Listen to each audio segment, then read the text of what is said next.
Welcome to On the Level, a 1.5-hour program dedicated to sharing the genuine zeal about Freemasonry here in the Pioneer Valley of Western Massachusetts. One of the first lessons that all Freemasons are taught is that the whole human species is born of the same one almighty parent. Therefore, as inhabitants of the same planet, it is incumbent on all of us to aid, support, and protect each other. On this very basic principle, Freemasonry unites men of every country, sect, and opinion, and conciliates true friendship among those who might otherwise have remained at a perpetual distance. It is our intention to attract new members to seek out our fraternity. There are approximately 25,000 Freemasons in Massachusetts alone. We are sure you personally know some of us. Attitudes are contagious. We hope that you feel ours are worth catching.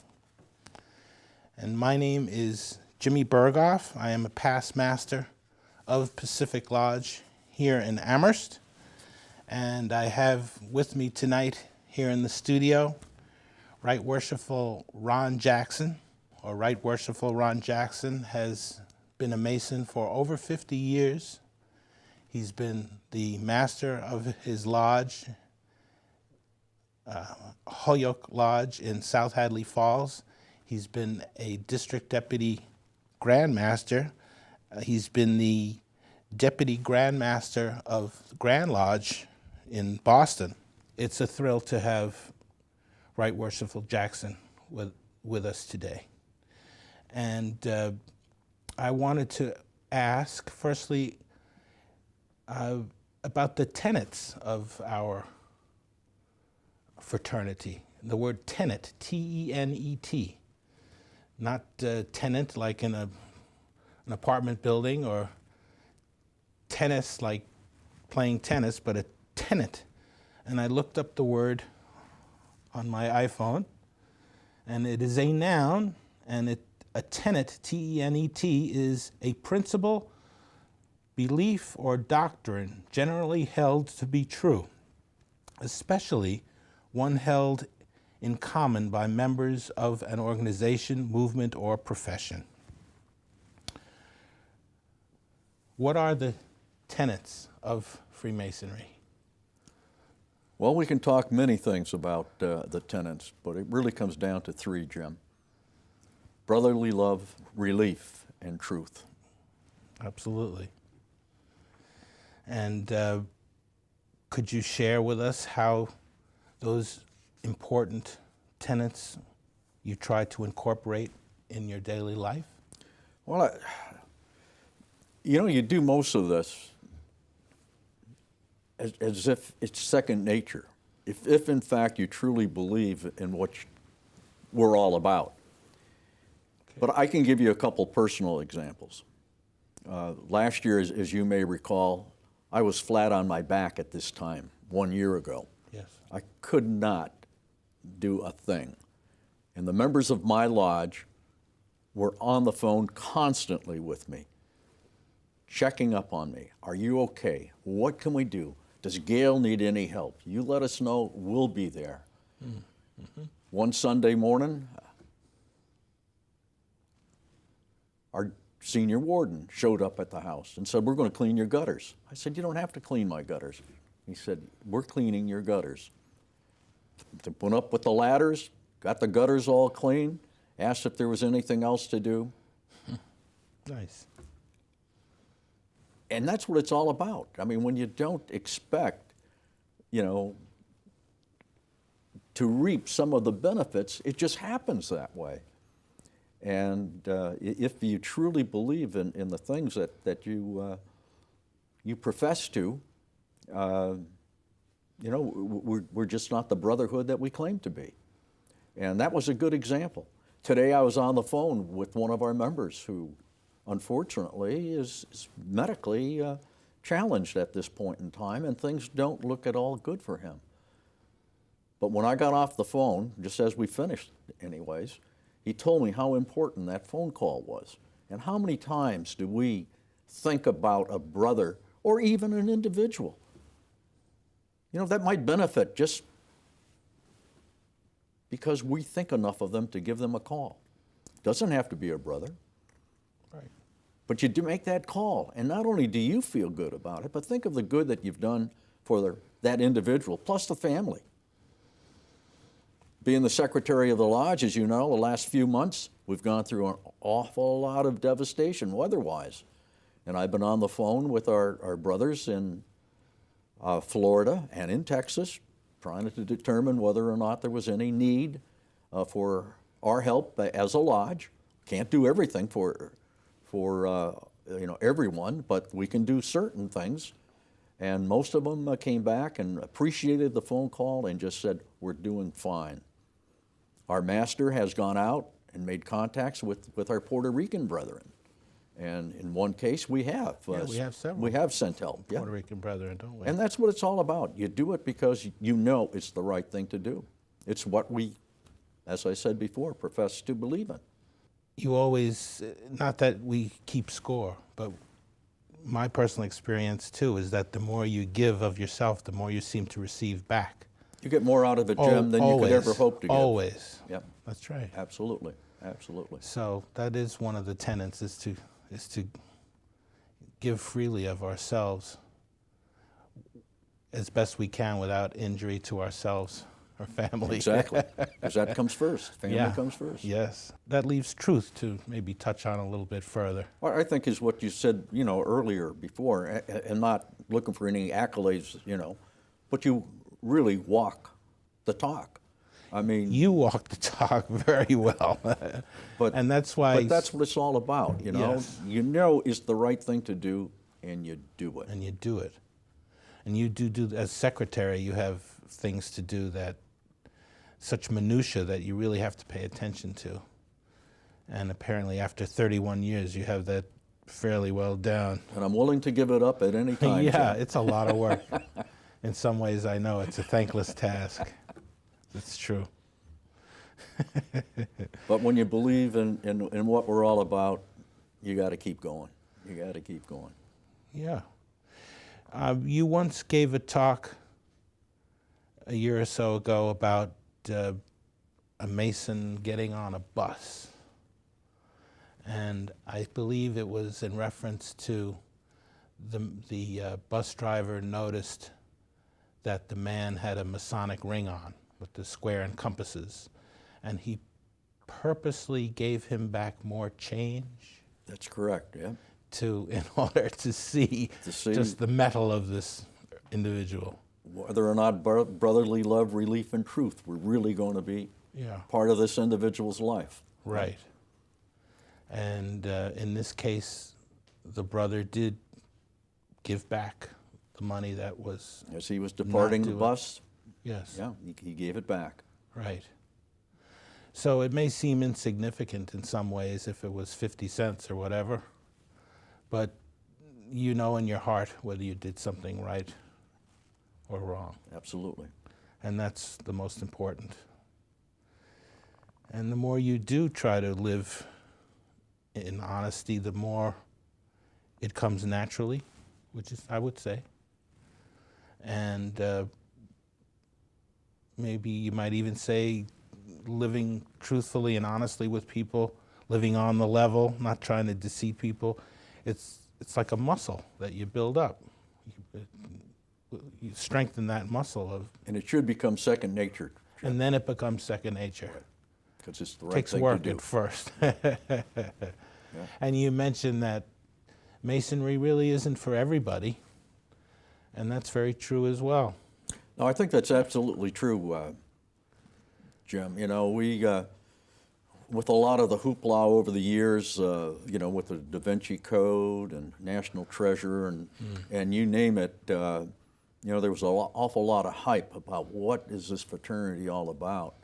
So you got a lot of individuals joining out of curiosity. Yeah, misinformation too And from those movies. And unfortunately, once they came into the fraternity, they said, maybe this isn't really right for me. Right. And there's nothing wrong with that. No, absolutely Nothing at all. Nothing at all. So it's not for everyone, but for those that enter with the hopes of trying to truly improve themselves, this is, to me, the fraternity to be a part of. But you've got to go into that with the idea that you truly are going to be in it to improve yourself. It's an education in itself. Absolutely. You know? Done in your own time. Yeah. And we don't ask that much of our people. That's the other thing. And maybe that's a bad thing, too. I don't know, Jim, but... Well, we do what we can do, and to everybody, we all have a different length cable toe, as that's we right. say. That's right. We do what we can do. And as we said before, your job, your family comes first. Absolutely. And we hope somewhere along the way we can mesh a little of Freemasonry in there, too. Yeah, well, I remember being at a Lodge of Instruction meeting a couple of years ago, and there was about 30, 40 of us in the room. I believe you were there. And somehow the question was posed, how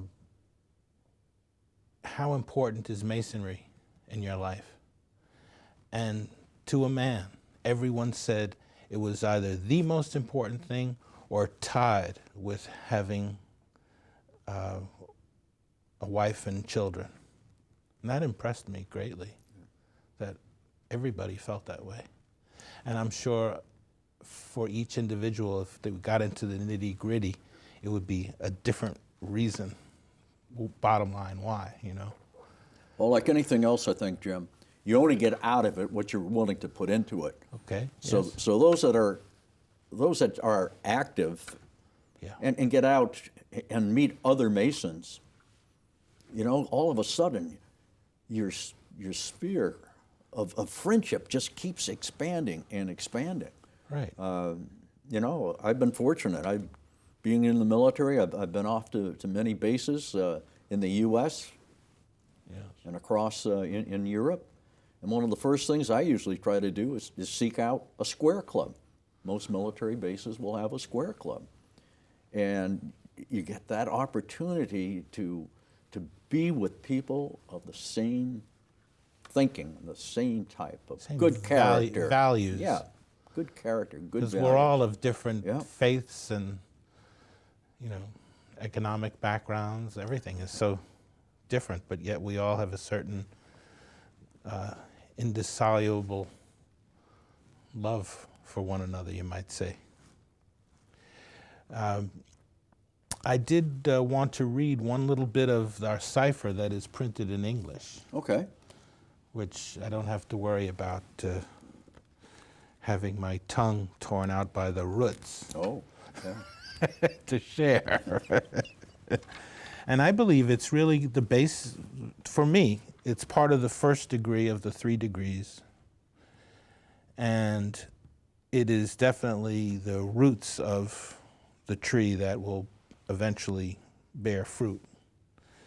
And maybe the deeper one understands what this is, the more fruit you may bear if you keep working at it. So, I just wanted to read the tenets of our profession as Masons are brotherly love, relief, and truth. By the exercise of brotherly love, we are taught to regard the whole human species as one family, the high and low, rich and poor, who, as created by one almighty parent and inhabitants of the same planet, are to aid, support, and protect each other. On this principle, Masonry unites men of every country, sect, and opinion, and conciliates true friendship among those who might otherwise have remained at a perpetual distance. To relieve the distressed is a duty incumbent on all men, but particularly on Masons, who profess to be linked together by an indissoluble chain of sincere affection. To soothe the unhappy, sympathize with their misfortunes, compassionate their miseries, and restore peace to their troubled minds is the grand aim we have in view. On this basis, we form our friendship and establish our connections. I would not have friends from many different countries and all different religions and economic levels without Masonry, and I feel close to people, very close to men on both extremes of the political spectrum. I see that there's still a lot more in common than people have differences. And that's one of the great things about Masonry. It rises above all that fluff. It sure does. It sure does. One of the things, yes, Jim, and I don't want to bore you with a lot of this, but all of that you just read all came about years ago. And I'm going to give you a little quick history lesson. Please. Because Masonry goes back for centuries, goes back to the building of King Solomon's temple and years prior to that. And at the time, the stonemason, who as you know, that's where we came from, but the stonemason was a pretty special individual. He had the secrets of building, these great temples. And you had to be a select person to become a Mason. We found out, as you go back in time, that those individuals really, as we point out in our degrees, and we have the 3 of the degrees, as you've already alluded to, that first step for that individual before he became proficient, he had to start off at the bottom of the heap as an entered apprentice. He had to do all of the hard work. And then after a period of 7 years, he advanced to that next step, which he was called a fellow of the craft. And again, he worked on providing and honing his skills till finally that one day he built his masterpiece. And that was fine back in the days when we were building the big cathedrals and all of the structures. And then all of a sudden, the stonemason, was looking for work. But they enjoyed being together as such. And then what they decided to do was to form a society of friends and brothers. And they brought in those individuals that they enjoyed being with, and then they came out with certain rules and characteristics of what a Mason should be. And so that's where we take our 3 degrees now, and we portray that stonemason. Of course, we don't build with mortar. Right. We build in the hearts of men. We don't build spiritual building. We don't build structural. Yeah. We build in the hearts of men, that spiritual building. Mm-hmm. And that's what this is all about. And you hit on it perfectly by reading the tenets, because that's where all of this came about. That is it. When they came up with the moral laws that an individual should live by. So we went from operative Masons to what we are today, speculative. Yep. Yes. Yep. One of the aspects that I think is important is in a lodge, the officers usually wear white gloves.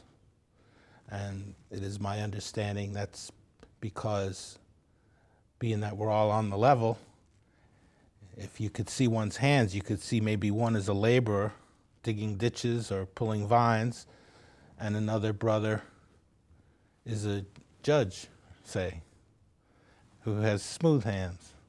So by wearing gloves, you can't tell. And we're all equal in a lodge. That's correct, yeah. I know there are stories, was it General Eisenhower coming home from Europe, and he went to his home lodge, and his gardener was the master of the lodge that year. So there was soon-to-be president taking direction and counsel from his gardener. Yeah. So I'm sure there's many stories of that nature. Absolutely, absolutely. But I Once think you that's go a into a beautiful lodge thing. room, the 2 things you don't have to worry about because it's not spoken. You don't speak about religion and you don't speak about politics. Right. Everything else is all on the level. You said it right there. That's it. Let's see. I would also like to ask you, at one point, if you could give a quick synopsis of a speech you gave at Grand Lodge, I believe, that you read recently. I think you, was it 30-something years ago? It's called Back to Basics? Yeah, that's very true. I did present that 30-odd years ago. Yeah. At the Grand Lodge. And it was something that I felt personally, had to be said.